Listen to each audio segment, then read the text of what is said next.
boa tarde. As investigações da Operação Scala, que prendeu amigos do presidente Temer. O ex-coronel da Polícia Militar, João Batista Lima, vai prestar depoimento ainda hoje à Polícia Federal. Será o primeiro dele no inquérito que investiga se o decreto dos portos, assinado por Temer, beneficiou de forma irregular empresas do setor. O presidente passa amanhã em casa, no Palácio do Jaburu, e não se manifesta. Temer vai se reunir com o advogado Antônio Maris para discutir a defesa dele nas investigações. O deputado afastado Paulo Maluf está a caminho de São Paulo para cumprir prisão domiciliar. Copacabana, Rio de Janeiro. Manifestantes pedem justiça para crianças vítimas de balas perdidas. O secretário de Segurança Pública do Rio admite que há indícios de crime político nos assassinatos de Marielle Franco e Anderson Gomes. Uma marcha contra Israel termina em violência na faixa de Gaza. Autoridades confirmam pelo menos 13 palestinos mortos e centenas de feridos em confronto com soldados israelenses. E você vai ver também as celebrações da Sexta-feira Santa pelo mundo. O Jornal Hoje está começando. Vai começar daqui a pouco o depoimento do ex-coronel da Polícia Militar, João Batista Lima Filho, aos delegados da Polícia Federal em São Paulo. O ex-coronel, o advogado José Yunes e o ex-ministro Wagner Rossi, amigos do presidente Michel Temer, foram presos ontem na Operação Scala, um desdobramento do inquérito dos portos que apura se um decreto assinado por Temer beneficiou empresas que atuam no Porto de Santos em troca de propina. Vamos conversar agora com a repórter Patrícia Falkowski, ela que está lá na sede da Polícia Federal em São Paulo. Oi, Patrícia, boa tarde. Oi, Doni, boa tarde a todos. A informação que a gente tem é que o depoimento do Coronel Lima está marcado para daqui a pouco, às 2 da tarde, segundo o advogado de defesa dele me contou. Existia uma expectativa de que a PF ouvisse o coronel durante esta manhã, mas o que eu apurei aqui é que os policiais federais fizeram primeiro, durante toda a manhã, esse trabalho de ouvir e organizar os depoimentos de ontem dos outros presos e agora, então, à tarde, depois do almoço, eles vão ouvir o Coronel Lima, essa informação que a gente tem. O depoimento dele é muito aguardado pelos policiais federais, pelos investigadores, isso porque faz 9 meses que a PF tenta ouvir o Coronel Lima e ele sempre, a defesa apresenta atestados médicos dizendo que a saúde dele é frágil, que o coronel já teve câncer e também um acidente vascular cerebral, tem problemas de locomoção, por isso teria essa dificuldade de vir prestar depoimento. Agora, com a Operação Scala, então, ele vai ser ouvido hoje pela Polícia Federal e a gente acompanha tudo aqui. E tem outras pessoas, outros presos aqui na PF que também poderão ser ouvidos ainda hoje à tarde. O advogado José Yunes, o ex-coronel da Polícia Militar João Batista Lima, o ex-ministro da Agricultura Wagner Rossi, o auxiliar dele Milton Ortolan e Antônio Celso Greco, dono da empresa Rodrimar, passaram a noite na carceragem da Polícia Federal em São Paulo. Eles cumprem prisão temporária de 5 dias e estão sendo ouvidos por delegados de Brasília com apoio de equipes de São Paulo. O advogado do ex-coronel Lima, Cristiano Benzota, entrou sem falar com a imprensa. A defesa de Maria Heloísa Brito Neves, sócia fundadora da empresa Argeplan, e Eduardo Luiz de Brito Neves, que foi do Conselho Administrativo da Rodrimar, chegou com sacolas de roupa. Os dois também foram presos ontem na Operação Scala. Com os novos depoimentos, a Polícia Federal quer definir os próximos passos da investigação que tenta montar este quebra-cabeça e descobrir se o presidente Michel Temer beneficiou empresas do setor portuário em troca de suposto recebimento de propina. Dos 13 mandados de prisão autorizados pelo ministro Luiz Roberto Barroso na Operação Scala, 10 foram cumpridos. A Patrícia Falkowski volta agora com outros detalhes direto da sede da PF. Oi, Patrícia. É isso mesmo, Doni, só que nem todo mundo foi preso. Olha só, Rodrigo Borges Torrealba, Ana Carolina Borges Torrealba e Gonçalo Borges Torrealba, eles que são do grupo Libra e atuam no setor portuário, não foram presos. Isso porque, segundo a Polícia Federal informou, eles estão no exterior. E a gente apurou que a Ana Carolina e o Gonçalo Torrealba foram para Portugal. E uma última informação que a gente confirmou agora há pouco com a defesa da Rodrimar, do Antônio Celso Greco, ele informou pra gente, o advogado, que entrou com um pedido de habeas corpus no Supremo Tribunal Federal, solicitando a revogação da prisão temporária e a gente continua aqui acompanhando tudo. Doni. Patrícia Falkowski, obrigado pelas informações.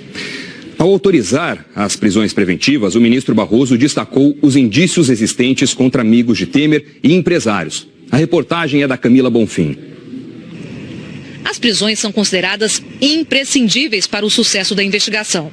Essa foi a conclusão do ministro Luiz Roberto Barroso, do Supremo Tribunal Federal, ao autorizar a Operação Scala, que mirou empresários do setor de portos e amigos de longa data do presidente Michel Temer. A PF queria a condução coercitiva para ouvir todos ao mesmo tempo, mas desde dezembro, essas conduções estão suspensas provisoriamente por decisão do ministro Gilmar Mendes. A questão ainda será analisada pelo plenário do Supremo. No pedido a Barroso, o Ministério Público solicitou a prisão temporária de 13 pessoas. Na decisão, o ministro mencionou os indícios contra cada um dos investigados e o que falta ser esclarecido. O ex-coronel João Batista Lima, amigo de Temer, é suspeito de captar recursos irregulares para o presidente. Sobre José Yunes, outro amigo de Temer, investigadores querem que ele explique melhor transferências de bens para os investigados e pessoas próximas. Wagner Rossi, ex-ministro da Agricultura nos governos Lula e Dilma, é suspeito de receber mensalinho de 100 mil pago por Joesley Batista, a pedido de Temer. No caso de Milton Ortolan, que é ligado a Wagner Rossi, há indícios que também tenha recebido mensalinho pago por Joesley, a pedido de Temer. Antônio Celso Greco, presidente do Grupo Rodrimar, é apontado como principal articulador entre empresários do setor portuário de Santos e agentes públicos, e teria proximidade com o presidente. Eduardo Luiz de Brito Neves é o suposto responsável por apresentar Celso Greco, da Rodrimar, para o Coronel Lima, da Argeplan. A suspeita sobre Carlos Alberto Costa, sócio fundador da Argeplan, é sobre a capacidade operacional da empresa. Contratos com empresas no Porto de Santos, reais sócios formais e até eventuais sócios ocultos. E seu filho, Carlos Alberto Costa Filho, sócio de uma empresa que obteve contratos suspeitos que somam mais de 200 milhões de reais. No caso dele, há indícios de que foi favorecido pela proximidade do Coronel Lima com o presidente.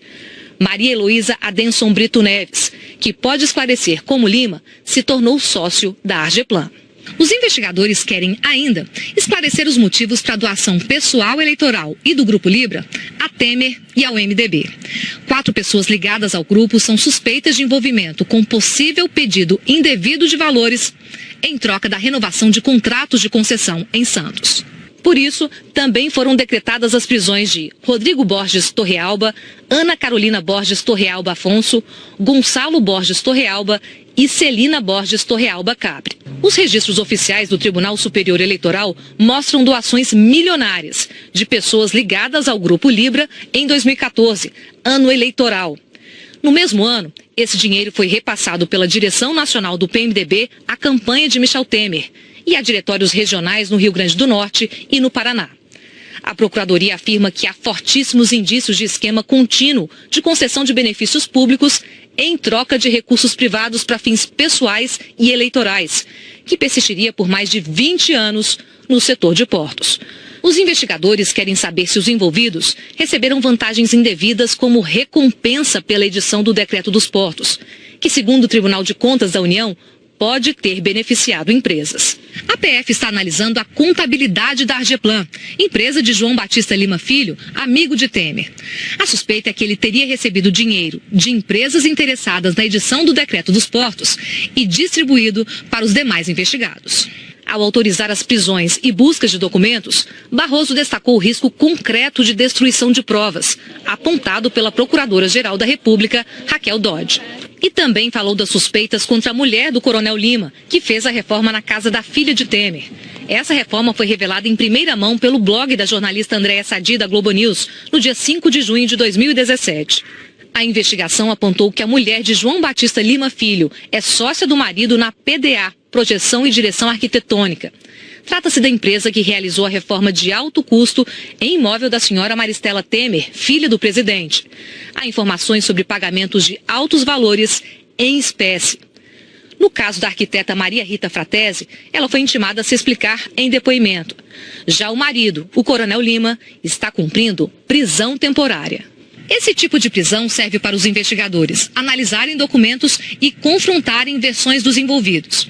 A medida vale inicialmente por 5 dias, mas pode ser prorrogada por mais 5. E se surgirem novas provas, a prisão pode ser convertida em preventiva, sem prazo para terminar. Nós entramos em contato hoje de novo com as defesas e assessorias de todos os presos na Operação Scala. A maioria manteve as notas divulgadas ontem. A defesa de José Yunes disse que a prisão é ilegal e uma violência contra o cliente e contra a cidadania. Afirmou que solicitou ao ministro do Supremo, Luiz Roberto Barroso, a revogação da prisão temporária, alegando que o cliente já prestou 3 depoimentos este ano. A defesa de Wagner Rossi disse que, desde que ele se aposentou há 7 anos, não atuou mais profissionalmente e nem teve relacionamentos políticos. Disse também que considera abusivas as medidas tomadas e que Rossi vai provar a inocência dele. A defesa de João Batista Lima Filho disse que ele é inocente e não tem nenhuma participação nos fatos citados no inquérito, que só não prestou depoimento antes por problemas de saúde. Hoje, nós perguntamos sobre a mulher de Lima, Maria Rita Fratesi, que foi chamada para prestar depoimento, mas não tivemos resposta. A assessoria da Rodrimar, de Antônio Celso Greco, declarou que não teve acesso aos autos e que a empresa nunca pagou propina. Sobre o decreto dos portos, a Rodrimar afirmou que seus dirigentes atuaram como representantes e parceiros das entidades setoriais para ajudar a construir o texto e que o decreto não beneficiou nenhuma empresa. A defesa de Milton Ortolan afirmou que ele deixou o cargo que ocupava na Companhia Docas do Estado de São Paulo em 2008, quase 10 anos antes da edição do Decreto dos Portos, e que a prisão dele é absolutamente desnecessária e desprovida de suporte fático. A defesa de Carlos Alberto Costa, sócio fundador da Argeplan, e de Carlos Alberto Costa Filho, declarou que os dois não têm qualquer envolvimento com os fatos que são objeto da investigação e não cometeram qualquer irregularidade. O Grupo Libra, da família Torrealba, disse que está prestando todos os esclarecimentos à Justiça e que mais informações serão dadas quando os advogados do grupo tiverem acesso integral aos documentos da investigação. A direção do MDB Nacional afirmou que não vai se pronunciar. Em nota divulgada hoje, a defesa de Eduardo Luiz de Brito Neves e Maria Heloísa Anderson Brito Neves disse que os dois são inocentes, o que vai ser demonstrado oportunamente, e que, no momento, aguarda a apreciação dos pedidos de liberdade dos dois. O presidente Michel Temer vai passar o feriado de Páscoa em Brasília. Ele desistiu de viajar para São Paulo, mas convocou seu advogado Antônio Cláudio Maris para conversar. É hora de te chamar Andréia Sadi em Brasília. Sadi, boa tarde para você. Esse encontro já aconteceu? Os dois já conversaram? Oi, Doni, boa tarde para você, boa tarde a todos. Olha, está previsto para acontecer lá no Palácio da Alvorada. O presidente Michel Temer, depois que cancelou essa viagem a São Paulo, resolveu convocar o Antônio Cláudio Maris aqui a Brasília, exatamente para discutir a estratégia jurídica do governo, mas também a estratégia política do governo. Tudo porque, como a gente falou ontem aqui, o Palácio do Planalto tem uma expectativa, sim, de uma nova denúncia contra o presidente Michel Temer após essa operação de ontem. Então, por isso que o presidente Michel Temer resolveu ficar aqui em Brasília. Também a gente tem informações sobre o depoimento de José Yunes. Yunes, que é o amigo do presidente Michel Temer, e foi preso ontem. Ontem ele falou aos investigadores, segundo a gente apurou, ele falou por cerca de 1 hora e ele foi questionado exatamente sobre alguns temas sobre os quais ele já tinha falado no ano passado, porque o Yunes já depôs exatamente neste inquérito dos portos em novembro. Ele foi questionado sobre transações comerciais com o presidente Michel Temer. Ele reiterou o que ele falou no ano passado. E o que ele falou no ano passado, em novembro, é que ele só fez um negócio com o presidente Michel Temer, que foi uma venda de um andar de um prédio em São Paulo há cerca de 20 anos. Ele também, ontem, neste depoimento, negou qualquer relação com o decreto dos portos e também, Doni, qualquer relação com a empresa Rodrimar. Andréia Sadi, obrigado pelas informações. Boa tarde para você. No Paraná, a polícia tenta descobrir o local de onde foram disparados os tiros contra a caravana do ex-presidente Lula. A repórter Ana Zimmermann traz as informações para a gente. Oi, Ana, boa tarde. Oi, Doni, boa tarde. Os investigadores vão agora à tarde até a Praça de Pedágio, que fica entre Quedas do Iguaçu e Laranjeiras do Sul. Segundo testemunhas, o ataque aconteceu num trecho de 70 quilômetros entre as duas cidades. Mas só com os relatos, a polícia não conseguiu identificar ainda exatamente o local. Já estão sendo analisadas imagens de câmeras de segurança e feitas por moradores da região por onde passaram os ônibus da caravana do ex-presidente e recolhidas ontem em Quedas do Iguaçu. A polícia está mapeando o roteiro da caravana para identificar em que momento as marcas de tiro aparecem nos veículos. Na terça-feira, integrantes da caravana relataram que 2 ônibus foram atingidos por pelo menos 3 tiros nessa região central do Paraná. Até agora, nenhum suspeito foi identificado. Doni. Obrigado, Ana. O deputado afastado Paulo Maluf, do Progressista, está a caminho de São Paulo, onde vai cumprir prisão domiciliar. Ele teve alta de um hospital de Brasília no fim da manhã. A reportagem é da Gioconda Brasil. Paulo Maluf teve alta por volta das 11h30 da manhã, depois que foi internado às pressas no Hospital Home na última quarta-feira, com dores nas costas. De acordo com o boletim médico, o deputado, de 86 anos, melhorou das dores na coluna. Ontem, fez tomografia no tórax e no abdômen, que detectou um processo infeccioso no pulmão esquerdo. Maluf começou a tomar antibióticos. Segundo os médicos, o quadro dele é estável, com recomendação para a continuidade do tratamento e realização de novos exames. Maluf optou por fazer esse acompanhamento em São Paulo. A pedido da família, a saída foi discreta, sem entrevista. Com os cabelos mais brancos do que o habitual, Maluf foi levado de cadeira de rodas para um carro particular e chegou ao hangar do aeroporto minutos depois. Tentou levantar, mas foi aconselhado a não insistir.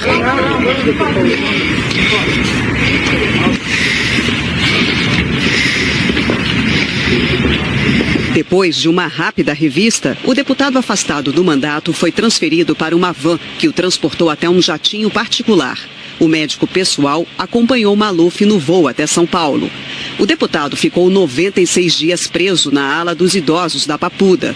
O ministro Dias Toffoli, do Supremo Tribunal Federal, considerou a internação e o agravamento do estado de saúde do deputado um fato novo e reverteu a pena em prisão domiciliar. A decisão é provisória, será submetida ao plenário do STF em julgamento ainda não marcado. Até lá, Paulo Maluf cumprirá a pena de 7 anos e 9 meses de prisão por lavagem de dinheiro em casa. E o repórter Filipe Mancuso acompanha o retorno de Paulo Maluf a São Paulo agora do Globocop. Essas são imagens ao vivo. Oi, Filipe. Boa tarde. Oi, Doni, boa tarde para você, boa tarde a todos. A gente tem informações de que esse é o jatinho trazendo o deputado federal Paulo Maluf. Ele está pousando nesse momento aqui na pista 7 do pista 17 aqui do aeroporto de Congonhas, que é a pista principal. Ele saiu, ele decolou de Brasília pouco depois, 12h10, então, portanto, 1h30 de voo, já chegou por aqui. A gente também tem informações de que essa aeronave, esse jatinho trazendo o deputado Paulo Maluf, é equipado com uma espécie de UTI aérea, uma UTI com toda a estrutura para garantir um voo tranquilo ao deputado federal Paulo Maluf. A gente também conversou com a defesa, com os advogados de Paulo Maluf, e a informação que a gente recebeu é que daqui do aeroporto de Congonhas, na zona sul da capital, a hora que o jatinho encostar no hangar, ele sai daqui de carro e vai para a casa dele na região dos Jardins. A gente continua acompanhando aqui a chegada da aeronave. Daqui a pouco a gente volta com mais informações. Doni. Tá certo, Filipe. Até já, obrigado. Também no Rio, um protesto lembrou 1 ano do assassinato da estudante Maria Eduarda. A repórter Mônica Sanches acompanhou. O motivo da viagem destes estudantes da Zona Norte até Copacabana é protestar contra uma brutalidade que se repete de forma assustadora. São 47 cartazes na areia e cada um mostra uma criança morta durante tiroteio desde 2007. Os estudantes são da escola onde a Maria Eduarda fazia aula de educação física, morta há 1 ano. As famílias das vítimas estenderam nos varais as roupas dos filhos, que deixaram um vazio imenso. Uma dor que nunca vai acabar mais. Porque tiraram um pedaço de mim, meu filho era tudo pra mim. A Paloma e o Fábio são pais do Benjamin, que foi baleado no Complexo do Alemão há 2 semanas. Só Deus sabe quando que eu vou ter essa resposta. Só Deus sabe quando que a justiça realmente vai aparecer. Os parentes e amigos da Maria Eduarda ainda esperam por justiça. Uma perícia provou que pelo menos uma das 3 balas de fuzil que atingiram a garota partiu da arma de um cabo da Polícia Militar. Mas os 2 PMs indiciados no processo que apura este caso aguardam o julgamento, ainda sem data marcada, em liberdade. Eu quero perguntar para eles, se fosse a tua filha e se fosse eu que tivesse matado a tua filha, o que vocês fariam? Perdoei, mas mataram. O pai da Vanessa, baleada dentro de casa no complexo do Lins, zona norte do Rio, há 8 meses, também reclama da impunidade. Quando eu vejo um pai falando, um pai sofrendo, chorando porque perdeu o filho, um ente querido, eu sei o que ele está sentindo, sinto também. Se começasse a punir, porque não é tão difícil assim de investigar, só falta força de vontade, ia diminuir, porque sabia que ia ser penalizado, entendeu? A Polícia Civil do Rio não deu informações sobre as investigações do caso da Vanessa e do Benjamin. O repórter Paulo Mário Martins ouviu moradores de áreas onde os confrontos entre policiais e traficantes acontecem com frequência no Rio. 5 horas da manhã, tiro. Meio-dia, tiro. Não tem horário certo, é despertador. É muito difícil viver num local como esse. Às vezes nem dentro de casa você tem mais segurança, porque felizmente tiro ultrapassa a parede. A gente se reúne e todos ficamos num cômodo da casa que é um pouco mais tido como seguro ou escondido, e ficamos ali por esse tempo, né? Que não é determinado, passa a ser indeterminado. A única coisa que dói é saber quem esse tiro acertou. Será que foi mais um inocente? Quanto tempo a gente vai ficar vivendo isso? Quer dizer, sobrevivendo a isso? Essa coisa de você não saber se você vai continuar vivo. É muito triste pensar isso, mas é uma realidade hoje no Rio, não só na Rocinha, mas como no Rio de Janeiro. Só a gente que está aqui dentro sabe como é que é, entendeu? Sabe como é que é sentir essa dor de perder mais uma pessoa que você gosta. Então, entendeu? Num dia pode ser um amigo seu, no outro dia pode ser sua mãe, pode ser seu pai, seu irmão. Quem fez a arma de fogo não sabia que ela matava várias pessoas. Ele achava que com a bala ele ia matar só uma pessoa, não. Ela mata aquela uma pessoa, o corpo físico, mas ela destrói a alma de várias outras. As autoridades atualizaram agora há pouco que são 12, não 13, o número de palestinos mortos em confrontos com soldados israelenses. Centenas ficaram feridos. O conflito começou depois que milhares de palestinos fizeram uma marcha de protesto na fronteira entre a faixa de Gaza e Israel. A gente conversa sobre isso com o nosso correspondente em Nova York, o Felipe Santana. Felipe, boa tarde para você. Qual foi a motivação para esse protesto? Oi, Doni, tudo bem? Boa tarde para você e a todos. Na verdade, Doni, esse é só o primeiro de uma série de protestos que estão programados para acontecer até maio. A manifestação de hoje tem o apoio do Hamas, que controla a faixa de Gaza, e de outros grupos palestinos. Ela foi chamada de Marcha do Retorno. O nome faz uma referência ao que os palestinos dizem ser o direito de voltar à terra deles, o que hoje é Estado de Israel. Era para ser uma marcha pacífica ao longo da fronteira entre Israel e Gaza, uma caminhada a qual se juntaram cerca de 30 mil pessoas, homens, mulheres, crianças. Mas assim que a marcha começou, as forças de defesa de Israel alegaram que tinham identificado tumultos em 6 pontos diferentes, que os manifestantes estavam colocando fogo em pneus e jogando pedras em soldados israelenses que estavam do outro lado da cerca. E aí as forças israelenses começaram a atirar contra os manifestantes com armas de verdade, além de balas de borracha e gás lacrimogêneo para dispersar a população. O número de mortos e feridos subiu rapidamente desde a manhã. Também houve um protesto paralelo na Cisjordânia, com cerca de 900 pessoas. As maiores concentrações foram em cidades como Ramala e Hebron. Lá, 27 pessoas ficaram feridas depois da ação das forças israelenses. Quando soube que os protestos iam acontecer, o governo israelense quase dobrou o número de homens nas fronteiras, com atiradores de elite, drones. Mas um dos líderes árabes, o Ahmed Abu Artemah, disse que o desejo do retorno à terra vai ser mais forte do que jatos de guerra ou armas, Doni. Bom, e outras manifestações virão, portanto a gente pode esperar mais conflito, mais confusão. Obrigado, Felipe Santana, ao vivo de Nova York. Depois de expulsar 60 diplomatas americanos ontem, a Rússia anunciou hoje a expulsão de representantes de vários países europeus e também do Canadá. Embaixadores de 23 países foram chamados ao Ministério das Relações Exteriores em Moscou. O Kremlin disse que o número de representantes estrangeiros que devem deixar a Rússia vai ser proporcional ao de diplomatas russos expulsos de cada país na semana passada. A crise diplomática começou quando o governo britânico acusou a Rússia de estar por trás do envenenamento do ex-espião russo, Sergei Skripal, em Salisbury, na Inglaterra. E em Roma, a segurança foi reforçada durante as celebrações da Sexta-feira da Paixão. A correspondente Ilse Scamparini acompanha e fala com a gente agora. Oi, Ilse, boa tarde.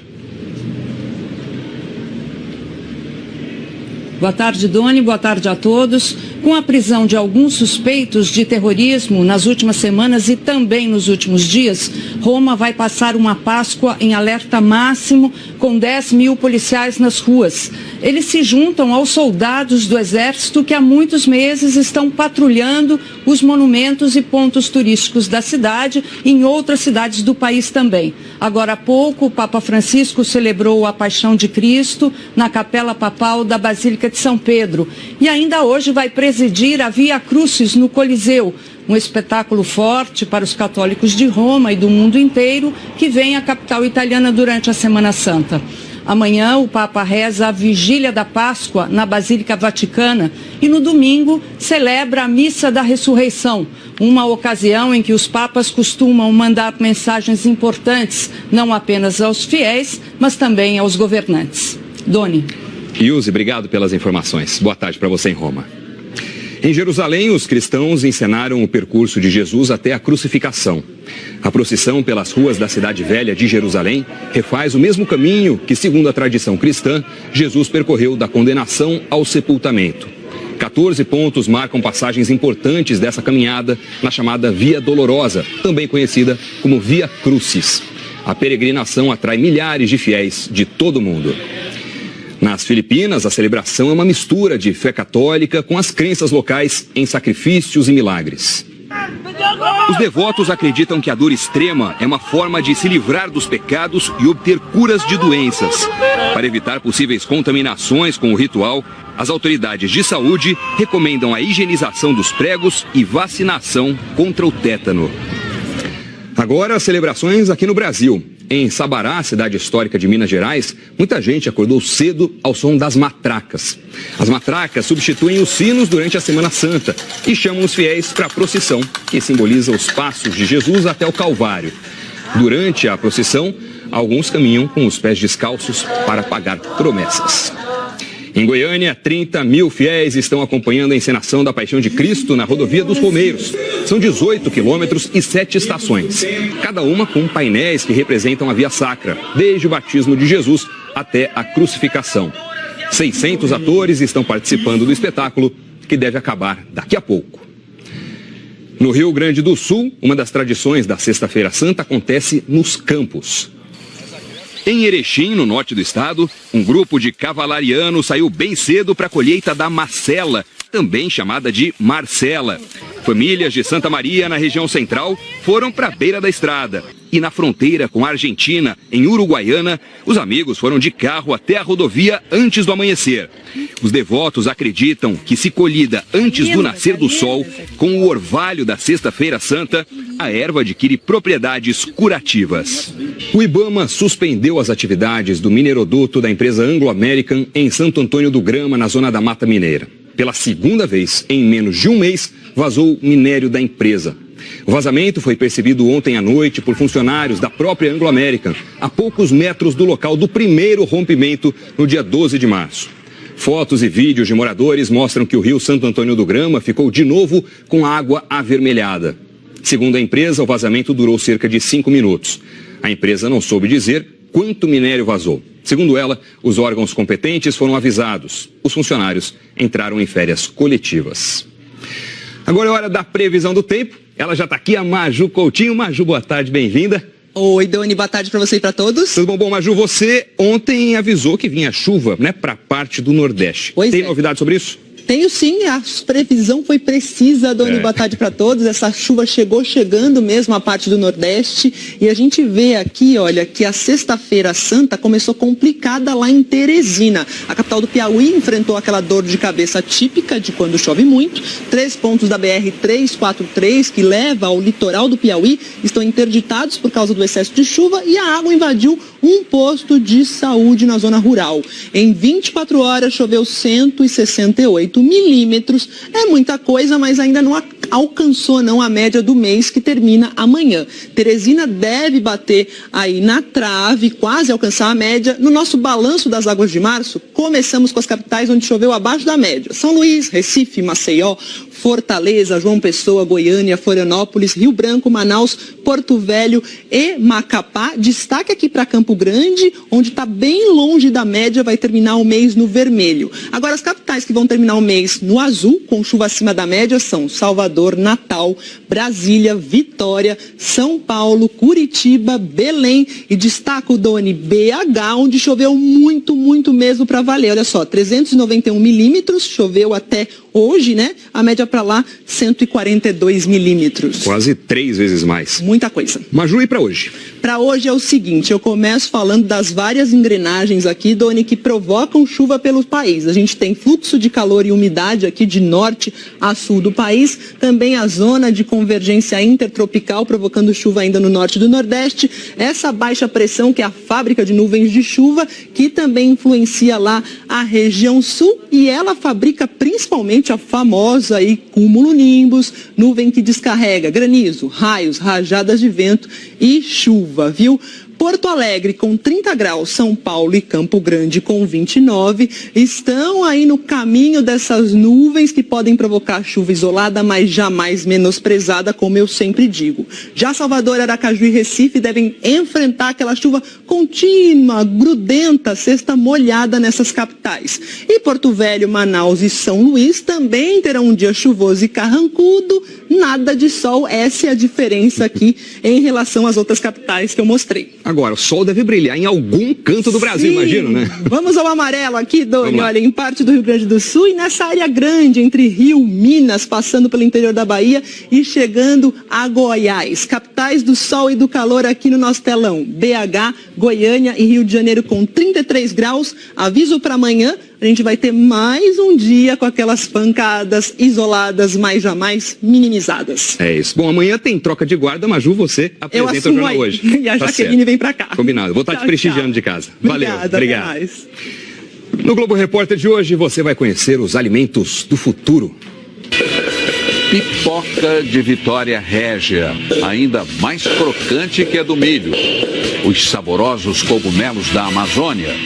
Nossos repórteres acompanham cientistas que pesquisam em florestas de todo o país e revelam as novas descobertas.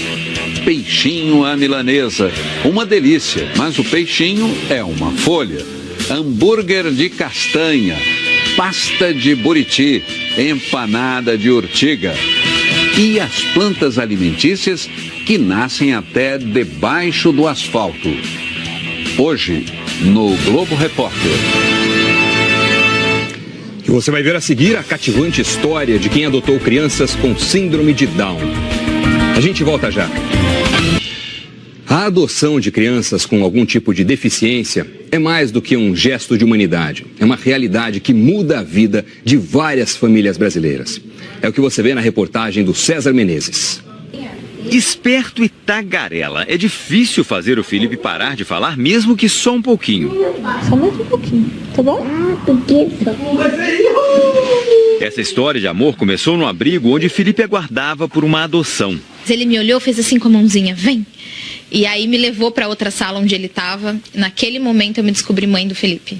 Descobertas como essa normalmente não estão nos planos dos casais dispostos a adotar. Quase 65% só aceitam crianças sem qualquer doença, mas 25% das que aguardam para ser adotadas têm algum tipo de problema físico ou mental. São crianças especiais, que se tornam as mais especiais do mundo para os novos pais. A gente ouve isso todo dia na vara, é meu filho. A pessoa fala, gente, é meu filho, esteve sempre aqui, é a pessoa que eu estive esperando por tantos anos. É sempre de surpresa que essa proposta aparece. Que tal adotar uma criança com síndrome de Down? Neste momento, os casais normalmente pensam em todos os problemas que eles podem ter dali para frente. Criar uma criança com deficiência intelectual traz grandes desafios. Tão grandes quanto as recompensas. As crianças com síndrome de Down demoram mais para andar, para correr, porque elas sofrem de hipotonia, um relaxamento na musculatura do corpo todo. Por isso, elas precisam fazer fisioterapia e ter acompanhamento de fonoaudiologia. Ela pode fazer isso de uma forma muito lúdica, muito prazerosa para a criança, sem ela perceber que está tendo um exercício terapêutico. A gente precisa, com a criança de síndrome de Down, ter um pouco mais de paciência, persistir mais, porque ela tem condições de fazer tudo que qualquer criança faz. Driele aprendeu tudo isso com o filho. Nada para o Felipe é fácil, mas tudo ele faz sorrindo. Então ele me ensina a ser assim. Eu sou a pessoa mais feliz do mundo em ter o Felipe na minha vida. O Jornal hoje está terminando. Você acompanha outras notícias no Jornal Nacional. Muito obrigado pela companhia. Para você uma boa tarde e um ótimo feriado. Tchau.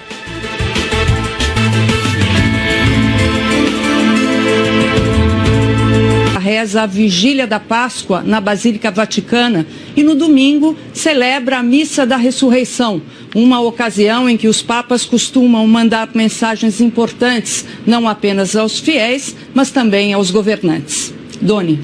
Ilse, obrigado pelas informações. Boa tarde para você em Roma. Em Jerusalém, os cristãos encenaram o percurso de Jesus até a crucificação. A procissão pelas ruas da cidade velha de Jerusalém refaz o mesmo caminho que, segundo a tradição cristã, Jesus percorreu da condenação ao sepultamento. 14 pontos marcam passagens importantes dessa caminhada na chamada Via Dolorosa, também conhecida como Via Crucis. A peregrinação atrai milhares de fiéis de todo o mundo. Nas Filipinas, a celebração é uma mistura de fé católica com as crenças locais em sacrifícios e milagres. Os devotos acreditam que a dor extrema é uma forma de se livrar dos pecados e obter curas de doenças. Para evitar possíveis contaminações com o ritual, as autoridades de saúde recomendam a higienização dos pregos e vacinação contra o tétano.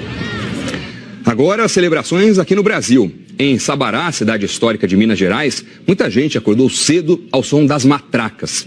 As matracas substituem os sinos durante a Semana Santa e chamam os fiéis para a procissão, que simboliza os passos de Jesus até o Calvário. Durante a procissão, alguns caminham com os pés descalços para pagar promessas. Em Goiânia, 30 mil fiéis estão acompanhando a encenação da Paixão de Cristo na Rodovia dos Romeiros. São 18 quilômetros e 7 estações, cada uma com painéis que representam a Via Sacra, desde o batismo de Jesus até a crucificação. 600 atores estão participando do espetáculo, que deve acabar daqui a pouco. No Rio Grande do Sul, uma das tradições da Sexta-feira Santa acontece nos campos. Em Erechim, no norte do estado, um grupo de cavalarianos saiu bem cedo para a colheita da macela, também chamada de Marcela. Famílias de Santa Maria, na região central, foram para a beira da estrada. E na fronteira com a Argentina, em Uruguaiana, os amigos foram de carro até a rodovia antes do amanhecer.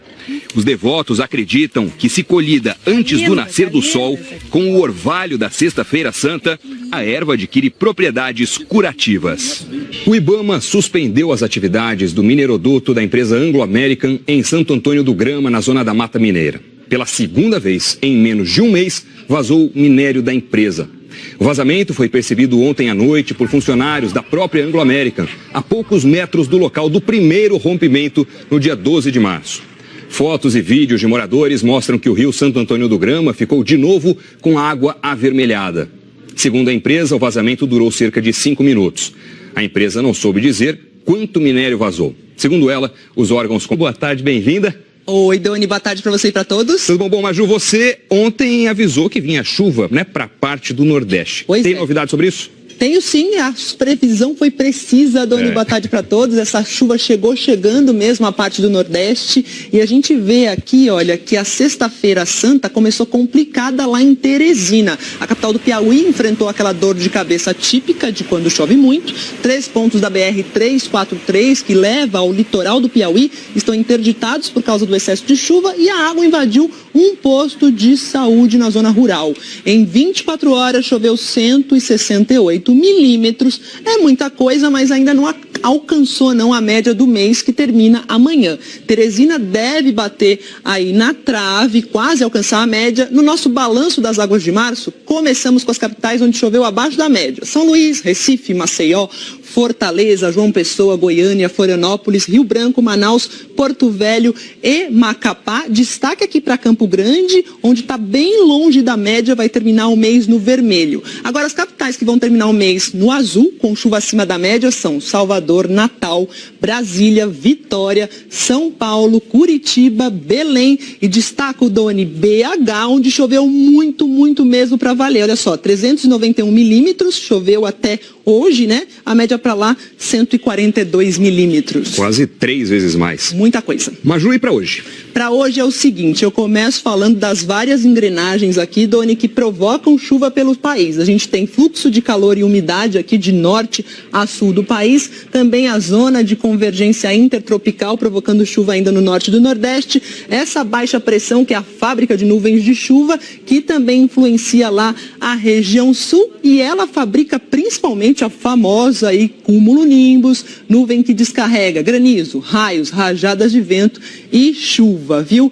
Porto Alegre com 30 graus, São Paulo e Campo Grande com 29, estão aí no caminho dessas nuvens que podem provocar chuva isolada, mas jamais menosprezada, como eu sempre digo. Já Salvador, Aracaju e Recife devem enfrentar aquela chuva contínua, grudenta, cesta molhada nessas capitais. E Porto Velho, Manaus e São Luís também terão um dia chuvoso e carrancudo, nada de sol, essa é a diferença aqui em relação às outras capitais que eu mostrei. Agora, o sol deve brilhar em algum canto do Brasil, imagino, né? Vamos ao amarelo aqui, Doni, olha, em parte do Rio Grande do Sul e nessa área grande, entre Rio, Minas, passando pelo interior da Bahia e chegando a Goiás. Capitais do sol e do calor aqui no nosso telão, BH, Goiânia e Rio de Janeiro com 33 graus, aviso para amanhã, a gente vai ter mais um dia com aquelas pancadas isoladas, mas jamais minimizadas. É isso. Bom, amanhã tem troca de guarda, Maju, você.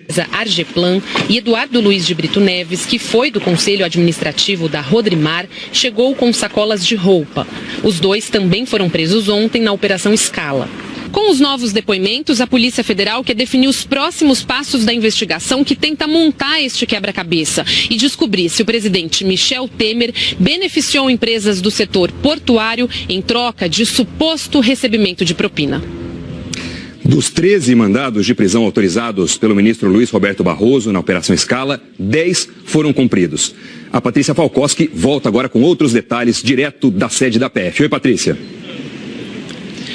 É isso mesmo, Doni, só que nem todo mundo foi preso. Olha só, Rodrigo Borges Torrealba, Ana Carolina Borges Torrealba e Gonçalo Borges Torrealba, eles que são do grupo Libra e atuam no setor portuário, não foram presos. Isso porque, segundo a Polícia Federal informou, eles estão no exterior. E a gente apurou que a Ana Carolina e o Gonçalo Torrealba foram para Portugal. E uma última informação que a gente confirmou agora há pouco com a defesa da Rodrimar, né, do Antônio Celso Greco, ele informou pra gente, o advogado, que entrou com um pedido de habeas corpus no Supremo Tribunal Federal, solicitando a revogação da prisão temporária e a gente continua aqui acompanhando tudo, Doni.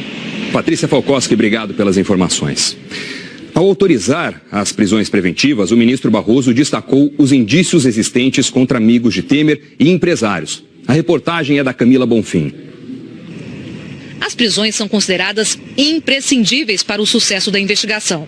Essa foi a conclusão do ministro Luiz Roberto Barroso, do Supremo Tribunal Federal, ao autorizar a Operação Scala, que mirou empresários do setor de portos e amigos de longa data do presidente Michel Temer. A PF queria a condução coercitiva para ouvir todos ao mesmo tempo, mas desde dezembro, essas conduções estão suspensas provisoriamente por decisão do ministro Gilmar Mendes. A questão ainda será analisada pelo plenário do Supremo. No pedido a Barroso, o Ministério Público solicitou a prisão temporária de 13 pessoas. Na decisão, o ministro mencionou os indícios contra cada um dos investigados e o que falta ser esclarecido. O ex-coronel João Batista Lima, amigo de Temer, é suspeito de captar recursos irregulares para o presidente. Sobre José Yunes, outro amigo de Temer, investigadores querem que ele explique melhor transferências de bens para os investigados e pessoas próximas. Wagner Rossi, ex-ministro da Agricultura nos governos Lula e Dilma, é suspeito de receber mensalinho de 100 mil pago por Joesley Batista, a pedido de Temer.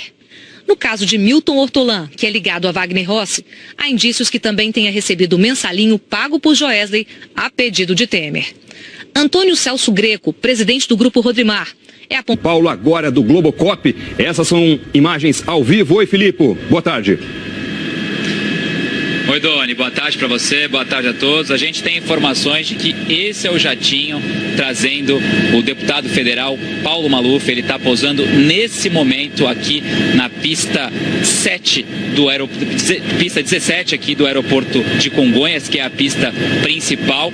Ele saiu, ele decolou de Brasília pouco depois, 12h10, então, portanto, 1h30 de voo, já chegou por aqui. A gente também tem informações de que essa aeronave, esse jatinho trazendo o deputado Paulo Maluf, é equipado com uma espécie de UTI aérea, uma UTI com toda a estrutura para garantir um voo tranquilo ao deputado federal Paulo Maluf. A gente também conversou com a defesa, com os advogados de Paulo Maluf, e a informação que a gente recebeu é que daqui do aeroporto de Congonhas, na zona sul da capital, a hora que o jatinho encostar no hangar, ele sai daqui de carro e vai para a casa dele na região dos Jardins.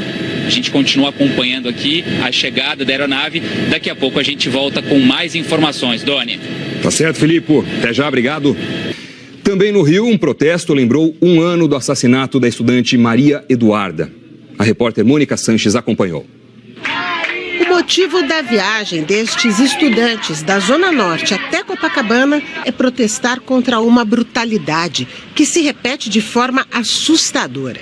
São 47 cartazes na areia e cada um mostra uma criança morta durante tiroteio desde 2007. Os estudantes são da escola onde a Maria Eduarda fazia aula de educação física, morta há 1 ano. As famílias das vítimas estenderam nos varais as roupas dos filhos, que deixaram um vazio imenso. Matou que nunca vai acabar mais. Porque tiraram um pedaço de mim, meu filho era tudo pra mim. A Paloma e o Fábio são pais do Benjamin, que foi baleado no Complexo do Alemão há 2 semanas. Só Deus sabe quando que eu vou ter essa resposta. Só Deus sabe quando que a justiça realmente vai aparecer. Os parentes e amigos da Maria Eduarda ainda esperam por justiça.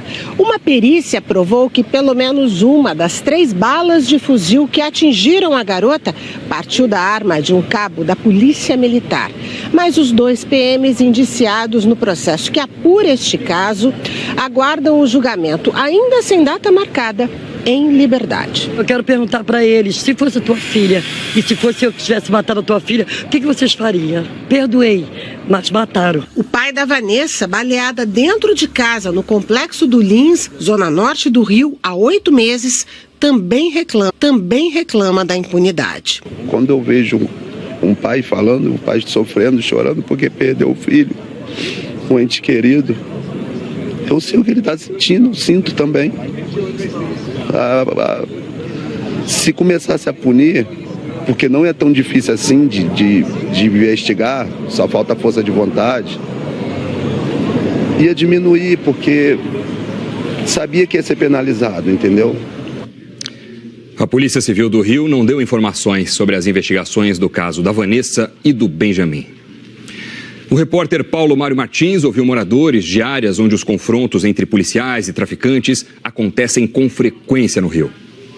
5 horas da manhã, tiro. Meio-dia, tiro. Não tem horário certo, é despertador. É muito difícil viver num local como esse.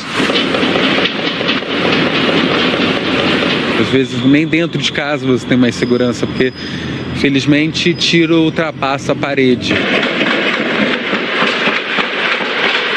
A gente se reúne e todos ficamos num cômodo da casa que é um pouco mais tido como seguro ou escondido, e ficamos ali por esse tempo, né? Que não é determinado, passa a ser indeterminado. A única coisa que dói é saber quem esse tiro acertou. Será que foi mais um inocente? Quanto tempo a gente vai ficar vivendo isso? Quer dizer, sobrevivendo a isso? Essa coisa de você não saber se você vai continuar vivo. É muito triste pensar isso, mas é uma realidade hoje no Rio, não só na Rocinha, mas como no Rio de Janeiro. Só a gente que está aqui dentro sabe como é que é, entendeu? Sabe como é que é sentir essa dor de perder mais uma pessoa que você gosta. Então, entendeu? Num dia pode ser um amigo seu, no outro dia pode ser sua mãe, pode ser seu pai, seu irmão. Quem fez a arma de fogo não sabia que ela matava várias pessoas. Ele achava que com a bala ele ia matar só uma pessoa, não. Ela mata aquela uma pessoa, o corpo físico, mas ela destrói a alma de várias outras. As autoridades atualizaram agora há pouco que são 12, não 13, o número de palestinos mortos em confrontos com soldados israelenses. Centenas ficaram feridos. O conflito começou depois que milhares de palestinos fizeram uma marcha de protesto na fronteira entre a faixa de Gaza e Israel. A gente conversa sobre isso com o nosso correspondente em Nova York, o Felipe Santana. Felipe, boa tarde para você. Qual foi a motivação para esse protesto? Oi, Doni, tudo bem? Boa tarde para você e a todos. Na verdade, Doni, esse é só... Teve contratos suspeitos que somam mais de 200 milhões de reais. No caso dele, há indícios de que foi favorecido pela proximidade do Coronel Lima com o presidente. Maria Heloísa Adenson Brito Neves, que pode esclarecer como Lima se tornou sócio da Argeplan. Os investigadores querem ainda esclarecer os motivos para a doação pessoal eleitoral e do Grupo Libra a Temer e ao MDB. 4 pessoas ligadas ao grupo são suspeitas de envolvimento com possível pedido indevido de valores em troca da renovação de contratos de concessão em Santos.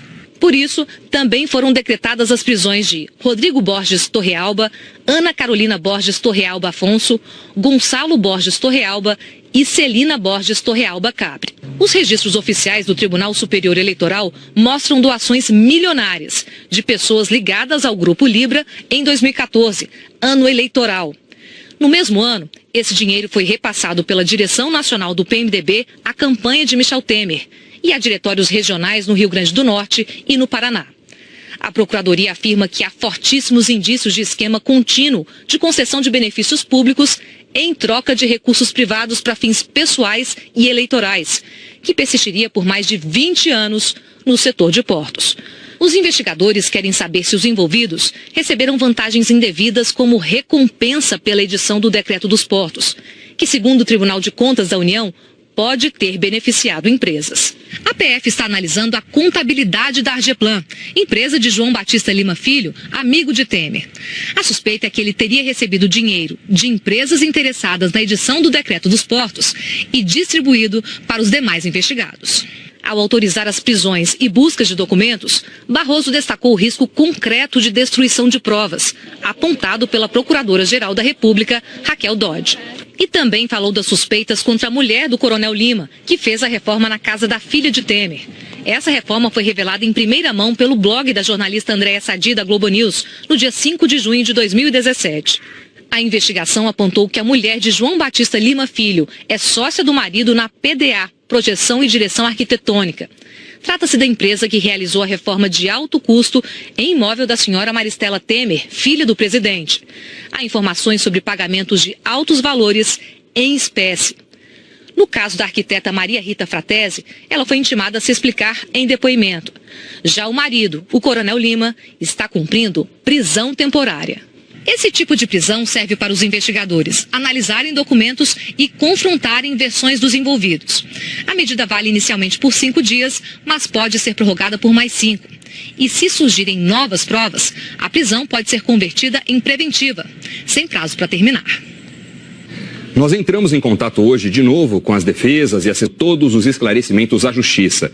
E que mais informações serão dadas quando os advogados do grupo tiverem acesso integral aos documentos da investigação. A direção do MDB Nacional afirmou que não vai se pronunciar. Em nota divulgada hoje, a defesa de Eduardo Luiz de Brito Neves e Maria Heloísa Anderson Brito Neves disse que os dois são inocentes, o que vai ser demonstrado oportunamente. E que, no momento, aguarda a apreciação dos pedidos de liberdade dos dois. O presidente Michel Temer vai passar o feriado de Páscoa em Brasília. Ele desistiu de viajar para São Paulo, mas convocou o seu advogado, Antônio Cláudio Maris, para conversar. É hora de chamar Andréia Sadi em Brasília. Sadi, boa tarde para você. Esse encontro já aconteceu? Os dois já conversaram? Oi, Doni, boa tarde para você, boa tarde a todos. Olha, está previsto para acontecer lá no Palácio da Alvorada. O presidente Michel Temer, depois que cancelou essa viagem a São Paulo, resolveu convocar o Antônio Cláudio Maris aqui a Brasília, exatamente para discutir a estratégia jurídica do governo, mas também a estratégia política do governo. Tudo porque, como a gente falou ontem aqui, o Palácio do Planalto tem uma expectativa, sim, de uma nova denúncia contra o presidente Michel Temer após essa operação de ontem. Então, por isso que o presidente Michel Temer resolveu ficar aqui em Brasília. Também a gente tem informações sobre o depoimento de José Yunes. Yunes, que é o amigo do presidente Michel Temer, e foi preso ontem. Ontem ele falou aos investigadores, segundo a gente apurou, ele falou por cerca de 1 hora e ele foi questionado exatamente sobre alguns temas sobre os quais ele já tinha falado no ano passado, porque o Yunes já depôs exatamente neste inquérito dos portos em novembro. Ele foi questionado sobre transações comerciais com o presidente Michel Temer. Ele reiterou o que ele falou no ano passado. E o que ele falou no ano passado, em novembro, é que ele só fez um negócio com o presidente Michel Temer, que foi uma venda de um andar, de um prédio em São Paulo há cerca de 20 anos. Ele também, ontem, neste depoimento, negou qualquer relação com o decreto dos portos e também, Doni, qualquer relação com a empresa Rodrimar. Andréia Sadi, obrigado pelas informações. Boa tarde para você. No Paraná, a polícia tenta descobrir o local de onde foram disparados os tiros contra a caravana do ex-presidente Lula. A repórter Ana Zimmermann traz as informações para a gente. Oi, Ana, boa tarde. Oi, Doni, boa tarde. Os investigadores vão agora à tarde até a Praça de Pedágio, que fica entre Quedas do Iguaçu e Laranjeiras do Sul. Segundo testemunhas, o ataque aconteceu num trecho de 70 quilômetros entre as duas cidades. Mas só com os relatos, a polícia não conseguiu identificar ainda exatamente o local. Já estão sendo analisadas imagens de câmeras de segurança e feitas por moradores da região por onde passaram os ônibus da caravana do ex-presidente e recolhidas ontem em Quedas do Iguaçu. A polícia está mapeando o roteiro da caravana para identificar em que momento as marcas de tiro aparecem nos veículos. De 20 anos no setor de portos. Os investigadores querem saber se os envolvidos receberam vantagens indevidas como recompensa pela edição do decreto dos portos, que, segundo o Tribunal de Contas da União, pode ter beneficiado empresas. A PF está analisando a contabilidade da Argeplan, empresa de João Batista Lima Filho, amigo de Temer. A suspeita é que ele teria recebido dinheiro de empresas interessadas na edição do decreto dos portos e distribuído para os demais investigados.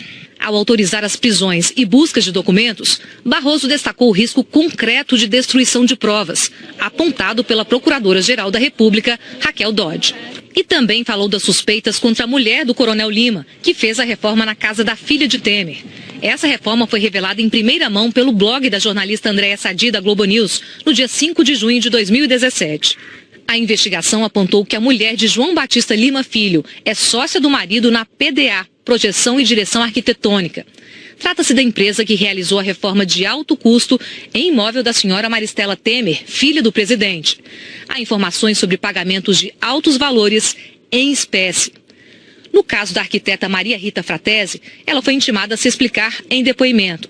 Já o marido, o Coronel Lima, está cumprindo prisão temporária. Esse tipo de prisão serve para os investigadores analisarem documentos e confrontarem versões dos envolvidos.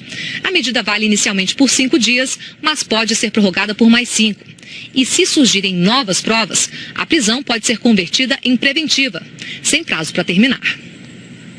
Nós entramos em contato hoje de novo com as defesas e assessorias de todos os presos na Operação Scala. A maioria manteve as notas divulgadas ontem. A defesa de José Yunes disse que a prisão é ilegal e uma violência contra o cliente e contra a cidadania.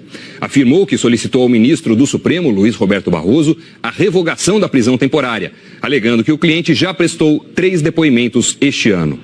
A defesa de Wagner Rossi disse que, desde que ele se aposentou há 7 anos, não atuou mais profissionalmente e nem teve relacionamentos políticos.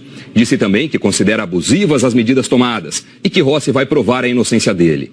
A defesa de João Batista Lima Filho disse que ele é inocente e não tem nenhuma participação nos fatos citados no inquérito, que só não prestou depoimento antes por problemas de saúde. Hoje, nós perguntamos sobre a mulher de Lima, Maria Rita Fratesi, que foi chamada para prestar depoimento, mas não tivemos resposta. A assessoria da Rodrimar, de Antônio Celso Greco, declarou que não teve acesso aos autos e que a empresa nunca pagou propina. Sobre o decreto dos portos, a Rodrimar afirmou que seus dirigentes atuaram como representantes e parceiros das entidades setoriais para ajudar a construir o texto e que o decreto não beneficiou nenhuma empresa. A defesa de Milton Hortolã afirmou que ele deixou o cargo que ocupava na Companhia Docas do Estado de São Paulo em 2008, quase 10